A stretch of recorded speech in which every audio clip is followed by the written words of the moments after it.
शंखचूड़ का उद्धार। पुनः कृष्ण वियोग में गोपियों ने जुगल गीत गाया।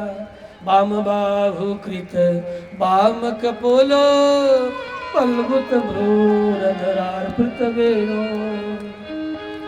कोमलांगुलिभिराश्रित मार्गम गोप्यैरयति यत्र मुकुन्दः वाम बाहु कृत वाम कपोलो पल्गित भ्रूरधरार्पित वेणो वाम बाहु कृत वाम कपोलो पल्गित भ्रूरधरार्पित वेणो कोमलांगुलिभिराश्रितमार्गं गोप्यैरयति यत्र मुकुन्दः वाम बाहु कृत वाम कपोलो पल्गित भ्रूरधरार्पित वेणो पल्गित भ्रूरधरार्पित वेणो। जुगल गीत संपन्न हुआ। कंस ने अरिष्टासुर को भेजा। चलत महाधुनि गर्ज सी भारी गर्भ श्रवही सुनी निश्चर नारी। गायों के गर्भ गिरने लगा अरिष्टासुर के हुंकार से। कृष्ण ने देखते देखते काम पूर्ण कर दिया, उद्धार कर दिया। केसी को भेजा, उधर विप्रों को बुला करके धनुष यज्ञ का आयोजन कंस ने किया।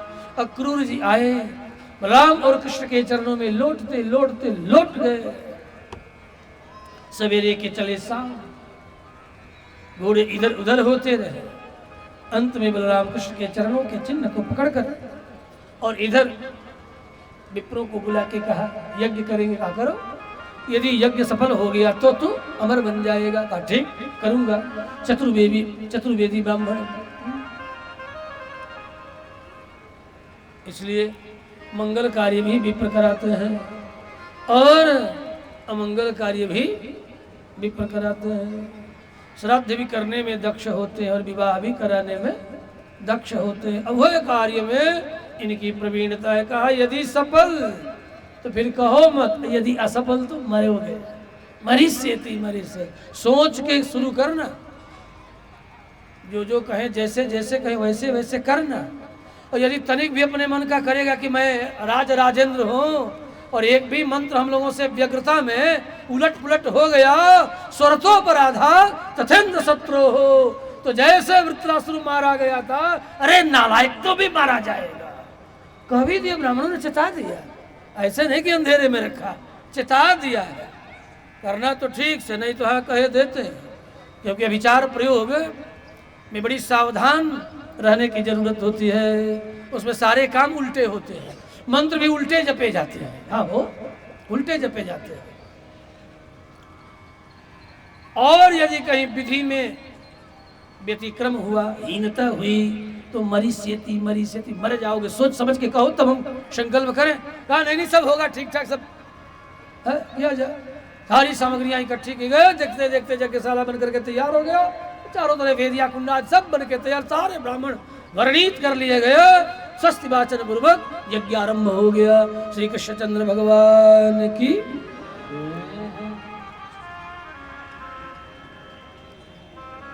अक्रूर जी इधर नंद ब्रज आए। आने से पूर्व केसी का उद्धार भगवान कृष्ण ने किया। ककड़ी की तरह पटका, फट गया केसी, उद्धार हो गया। ये पूर्व जन्मों में इंद्र का घोड़े का देखभाल करने वाला, क्या कहते हैं उसको लोक भाषा में, जो घोड़े को सिखाता पढ़ाता है, साइस बोलते हैं, मतलब उर्दू फारसी में। वैसे संस्कृत में इसे अश्व सेवक, यही नाम प्रसिद्ध है, अश्व शिक्षक। कुबुद था। एक दिन इंद्र के घोड़े को सिखाते सिखाते चढ़ बैठा, चलाने लगा। इंद्र ने देखा, बहुत नालायक, साफ दे दिया। हमारे घोड़े को सिखाने के लिए तुम्हें हम दिए थे कि चढ़ कर के आनंद उठाने के लिए दे दिया साफ। फाल्गुन कृष्ण एकादशी को आया, कृष्ण के हाथों उद्धार पाया। अक्रूर जी चले आए। बलराम और कृष्ण के चरणों को पकड़ा। बलराम कृष्ण दोनों ने कहा, आपको ऐसा नहीं करना चाहिए। उसके पूर्व भगवान कृष्ण के द्वारा कंस का भेजा व्योमासुर का भी उद्धार संपन्न हुआ है। बलराम और कृष्ण दोनों पुकारते हैं, बाबा चाचा अक्रूर आए हैं, आप कहाँ हैं? नंद जी भी सब काम छोड़ करके, कहाँ हैं अक्रूर, भाई अक्रूर किधर हो? दौड़ते हुए आए। अक्रूर और नंद आपस में बातचीत कर रहे हैं। बलराम और कृष्ण रोहिणी जसोदा के पास जाके चिल्ला पुकार के कह रहे हैं, चाचा अक्रूर आए। चाचा इतने खुश हैं। क्यों? उस समय के फाइनेंस मिनिस्टर ऑफ कंस का फाइनेंस मिनिस्टर था, दानाध्यक्ष भी थे अक्रूर जी, और बड़े धर्मात्मा थे। अक्रूर के भय से आते नहीं थे। नंद जी के साथ इनका भ्रातृत्व था, जोड़ के चचेरे। बलराम और कृष्ण दोनों ने बड़ा सम्मान किया है। पुनः प्रश्नोत्तरी हुई है। कृष्ण ने कहा कि चाचा अक्रूर, जब तक मामा कंस जीवित है तब तक इन जदुवंशियों का हित नहीं है। ये जब तक कंस मरेगा नहीं तब तक जदुवंशियों का हित नहीं होने वाला। ये जदुवंश का कोड़ है, कोड़।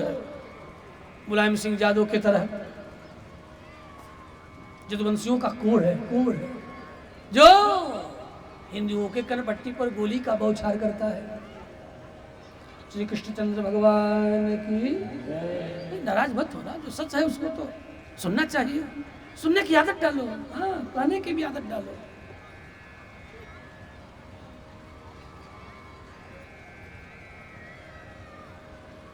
अक्रूर जी के साथ बलराम और कृष्ण दोनों रथ पर विराजमान होकर के चलते हैं। गोपियां चारों तरफ से घेर करके प्रार्थना करती हैं, अक्रूर तू बड़ा क्रूर है, बलराम और कृष्ण को देखे बिना अब हमारे प्राण कैसे रहेंगे।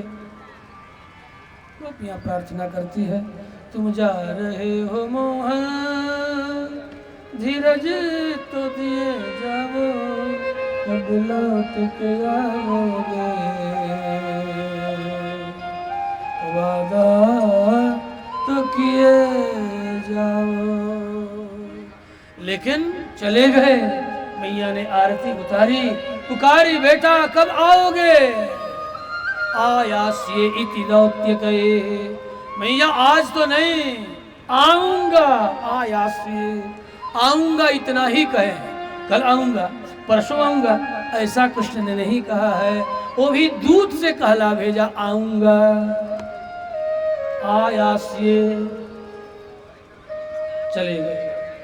देखती रही गोपियां चित्र लिखित सी तब तक, जब तक अक्रूर के रथ के पहिए की धूल जब तक उड़ रही थी तब तक देखती रह गई। यहाँ कंस के बगीचा में सब विश्राम करते हैं। अक्रूर जी अपने घर चले गए। नंदा आदि गोपगण भी साथ में आए हैं। कुछ देर विश्राम करने के बाद बलराम और कृष्ण मथुरापुरी का दर्शन करने के लिए आते हैं। इस पुरी दर्शन के क्रम में मालाकार पर कृपा, बायक पर कृपा, उस रजक पर कृपा करते हैं। इस तरह कृपा करके धनुष यज्ञ देखने आते। यज्ञशाला के भीतर प्रवेश करने की अनुमति मांग रहे, द्वारपालों ने रोका। बलराम कृष्ण दोनों निकल पड़े, यज्ञशाला के भीतर प्रवेश कर गए। और देखते ही देखते जो धनुष इंद्र के द्वारा या ऐन्द्र धनुष है, कृष्ण ने उठाया और रामावतार की तरफ प्रत्यंचा चढ़ाया। चढ़ाते ही तेक्षण मध्य कृष्ण धनु तोड़ा। राम ने बभंज मध्यतः, मध्य से। वैसे रामावतार में भी बीच से ही तोड़ने की आदत है, और कृष्णावतार में भी बीच से ही धनुष को तोड़ा है। तो पुरानी आदत को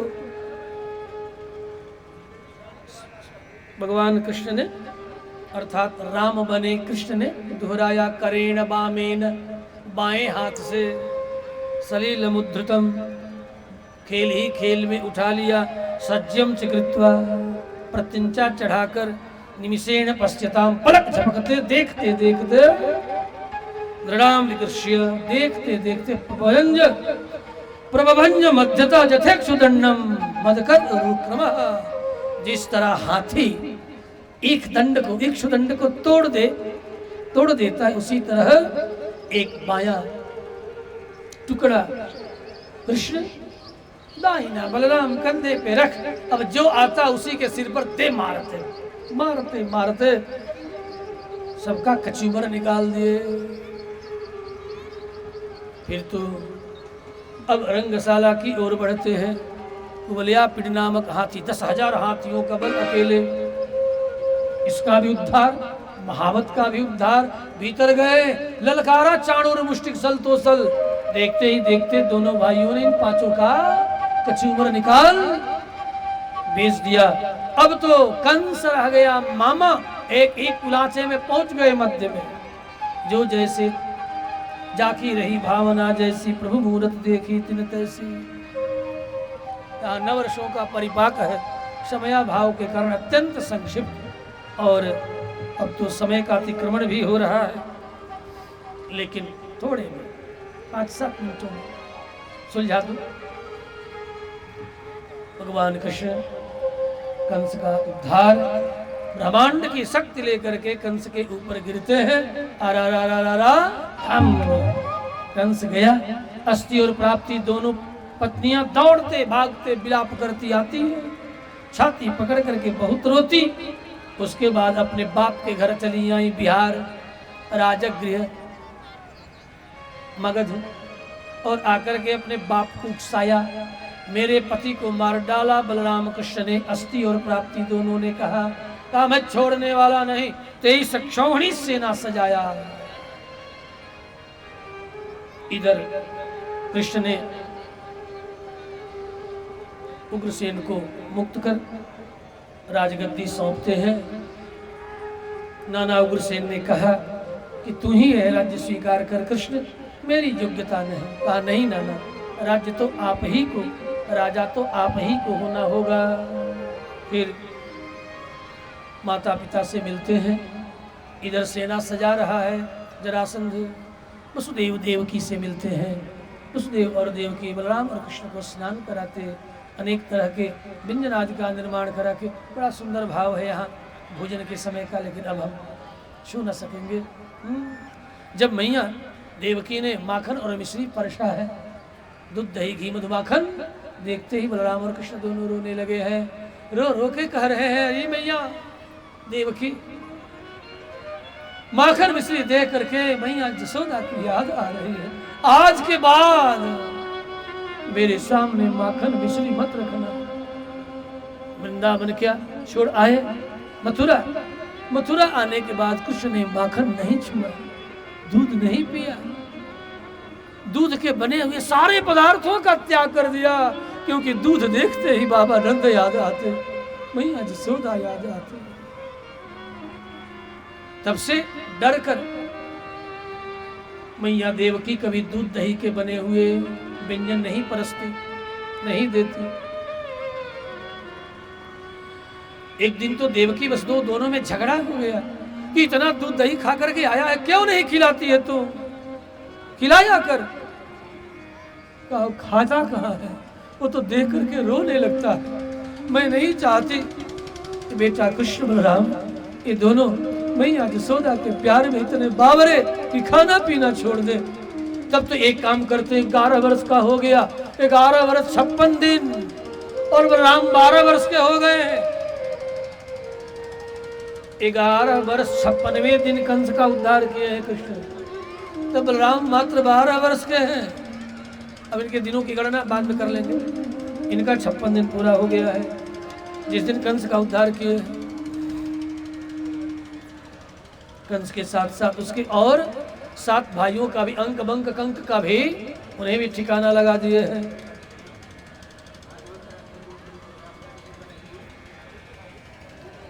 देवकी वसुदेव ने कहा बेटा को मुंह में रखना ठीक नहीं, अभी तक अक्षरारंभ तक नहीं हुआ। भैया नंद तो केवल गाय ही चराने में मेरे बेटों को लगाए रखे, गाय चरवाते रहे, एक अक्षर भी पढ़ाया लिखा नहीं। अतः पढ़ने के लिए भेज दिए गए संदीपनी उज्जैन, उनके आश्रम। संयोग से आज ही एक मित्र इनका सुदामा, दोनों में गाढ़ी दोस्ती, आज ऋषि संदीपनी ने देख करके यही अनुभव किया, साक्षात पर ब्रह्म पुरुषोत्तम यदि मूर्तिमान होकर जगत में अवतरित होता तो ऐसा ही होता। अतः बड़े प्रेम से राम और कृष्ण को पढ़ाने लगे। मात्र 64 दिनों में सारी विद्या, अल्पकाल विद्या सब आई, सारी विद्या आ गई। गुरुगृह पढ़न गए जदुराई। पुनः पढ़ करके जब गुरु दक्षिणा की बात आई, गुरु माता ने कहा मेरा पुत्र तुम्हारे जैसा था कृष्ण, उसे ला दो। क्षिप्रा में स्नान करने गया, तब से आज तक लौट के नहीं आया। चल पड़े, क्षिप्रा के किनारे किनारे समुद्र में छलांग लगाते हैं। समुद्र देवता ने कहा प्रभु मुझे त्रेता का भय याद है, इस बार मैं आपसे बहुत प्रार्थना कराने के मूड में नहीं हूँ। मैं आपके गुरुपुत्र को नहीं जानता। हाँ, मेरे जल में एक दुष्ट पंचजन नामक राक्षस रहता है, वही कुछ यदि किया हो तो मुझे नहीं पता है। किधर रहता? तो इधर ही रहता है।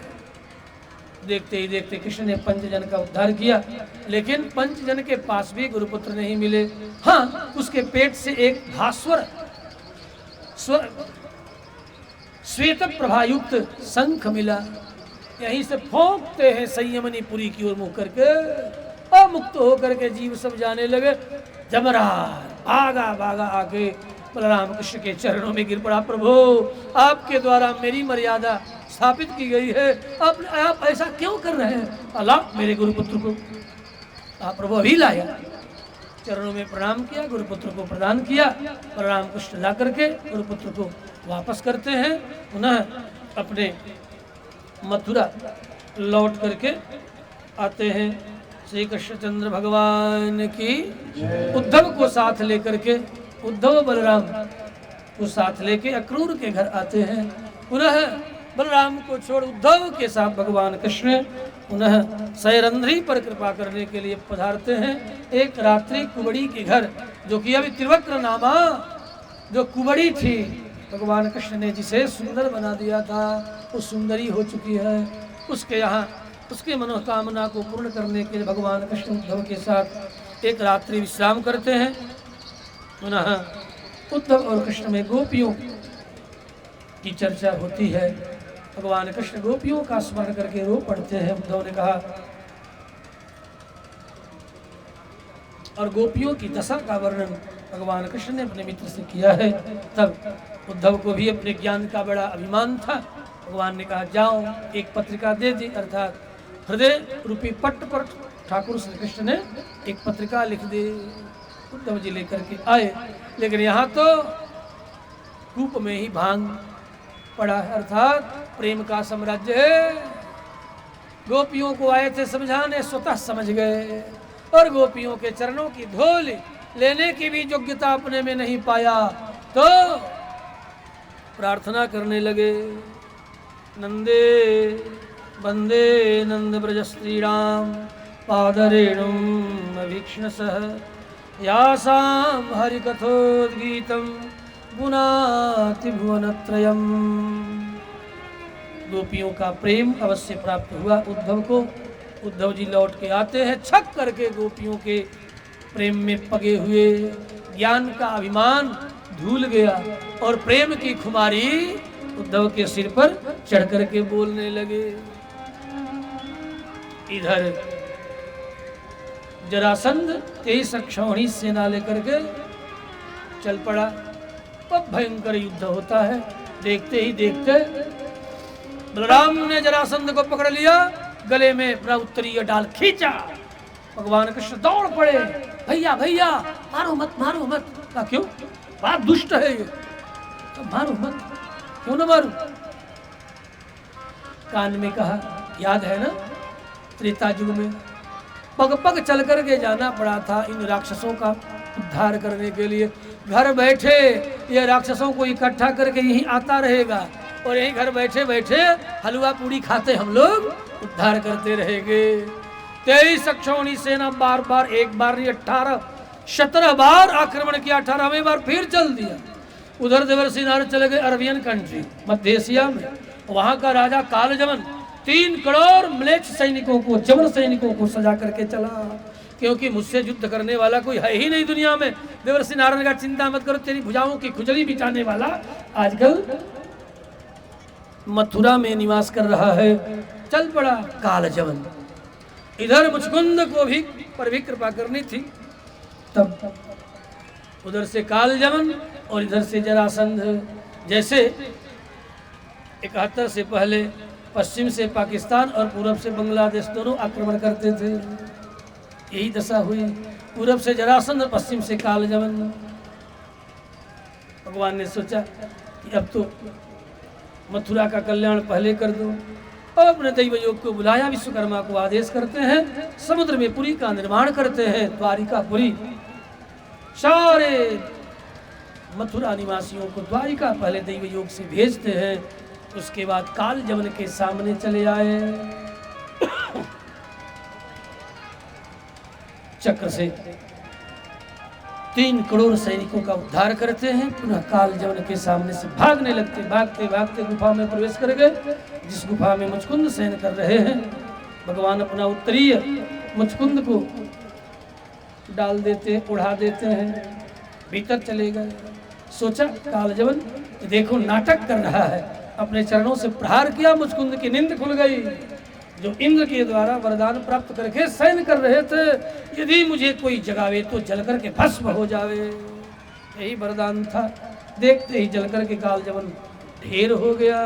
भगवान कृष्ण पुनः गुफा से निकल करके बाहर आए। इधर जरासंध भी इधर से चढ़ चला है।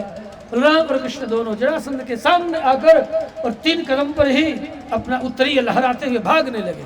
जरासंध दौड़ाने लगा, भागने लगे, दौड़ाने लगे, पग पग ही भाग रहे। भागते भागते भागते रणछोड़ राय इनका नाम पड़ गया।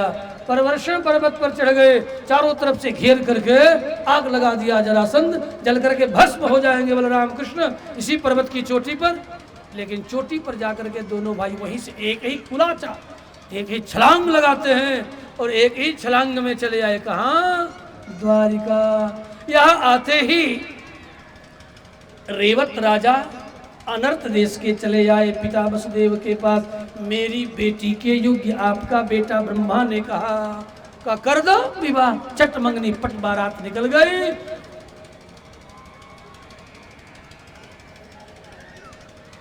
बलराम का विवाह संपन्न हो गया। अब कृष्ण के मन में भी कुलबुली। भीष्म की बेटी रुक्मिणी, भाई रुक्मी चाहता है कि मेरी बहन का विवाह दमघोष के बेटा जो रावण का अवतार है शिशुपाल के साथ संपन्न हो। भीष्मक नहीं चाहते। बेटी रुक्मिणी जान गई कि पिता की आज्ञा के विरुद्ध ये मेरा विवाह राक्षस शिशुपाल से करना चाहता है। मेरा भाई रुक्मी, ये रुक्मी भी राक्षसी वृत्ति से युक्त हो चुका है। एक सत्यवादी विप्र को बुला के चिट्ठी लिख दी, जाइए द्वारिका भेज दी। द्वारिका लेकर के विप्र देवता आए हैं, कुंडनपुर से द्वारिका चले आए हैं। भगवान कृष्ण को चिट्ठी दी जाती है, देते हैं। भगवान ने कहा कि आप ही पढ़ करके सुना दीजिए। चिट्ठी पढ़ करके विप्र देवता ने सुनाया। प्रथम संबोधन सुन करके ही भगवान कृष्ण रुक्मी नारायण रुक्मिणी के प्रति रुक्मिणी के प्रेम के बंधन को स्वीकार कर लेते हैं। संबोधन ही ऐसा, हे भुवन सुंदर। श्याम सुंदर सबने कहा, भुवन सुंदर किसी ने आज तक इनका नाम नहीं रखा था। भुवन सुंदर यह नाम सुन करके ही रुक्मिणी से भगवान श्री कृष्ण आबद्ध हो गए। आप देर नहीं करना, रथ पर विराजमान हो जाए, चले। बिना भैया को बताए बल भैया को चल पड़े। पता चला वे भी अक्षौहिणी सेना सजा करके चल दिए। इधर भीष्मक ने आदर किया है। देवी रुक्मिणी पूजन के लिए निकलती है। भगवान कृष्ण का रथ के सहित आना, शिशुपाल के सैनिकों के द्वारा रक्षा किया जाना, और रुक्मिणी ने जब अपने मुख सौंदर्य का दर्शन कराया है सैनिकों को, सारे के सारे सैनिक मूर्छित हो गए। सौंदर्य से गुदगुदी, सुंदरता से गुदगुदी होती है हृदय में। ये सब साहित्य का विषय है। सौंदर्य से रोमांच, सौंदर्य से पसीना, सौंदर्य से मुख का सुखना और सौंदर्य से मूर्छा तक की प्राप्ति ही नहीं, सौंदर्य मार देता है व्यक्ति को, मारक शक्ति है सौंदर्य में। लेकिन रुक्मिणी ने केवल अपना थोड़ा सौंदर्य दिखाया, सैनिकों को इतने में हयदल रसदल पैदल सब मूर्छित होकर के गिर पड़े। भगवान कृष्ण का रथ आ गया, अपनी भुजा बढ़ाई, कृष्ण पानी ग्रहण कर रथ पर बिठा चल पड़े। रुक्मी दौड़ा, ठहर जा, ठहर गए, भयंकर युद्ध हुआ। भगवान कृष्ण ने रुक्मी का आधा बल आधी मुझ बपन कर दिया, छिल दिया। रुक्मिणी ने चरण पकड़ लिया कि विवाह के समय में भाई की हत्या ठीक नहीं, छोड़ दीजिए। बलराम भी आकर के तब तक आ गए, तब मारना ठीक नहीं, छोड़ दिया जाए। तो राजधानी न जाकर के अलग ही एक राज्य अपना बसाया, कुंडिनम न प्रवेक्षामि, कुंडिन पर छोड़ दिया। तो भोजकट नामक नगरी बसा करके रुक्मी रहने लगा। कृष्ण आए द्वारिका, यहाँ सांडिल्य गोत्रीय गर्ग गोत्रीय ब्राह्मणों को बुलाए और बुला करके वसुदेव इत्यादि और पूरी द्वारिका सजाई गई है। सजी द्वारिका में भगवान श्री कृष्ण और रुक्मिणी का विवाह संपन्न हो रहा है।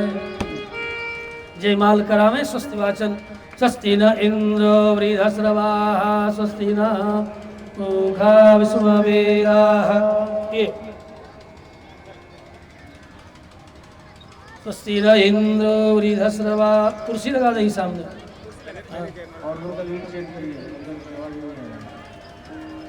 स्वस्ति न इंद्र वृहस्रवाः, स्वस्ति नः पूषा विश्ववेदाः, स्वस्ति नस्तार्क्ष्यो अरिष्टनेमिः, स्वस्ति नो बृहस्पतिर्दधातु।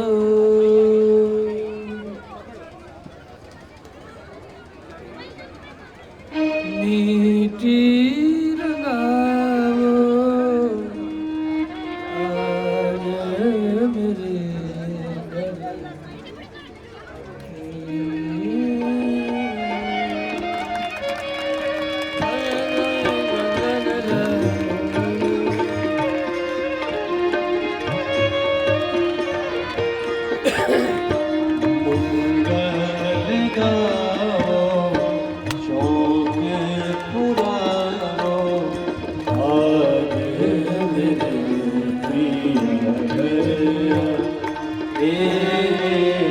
आज मेरे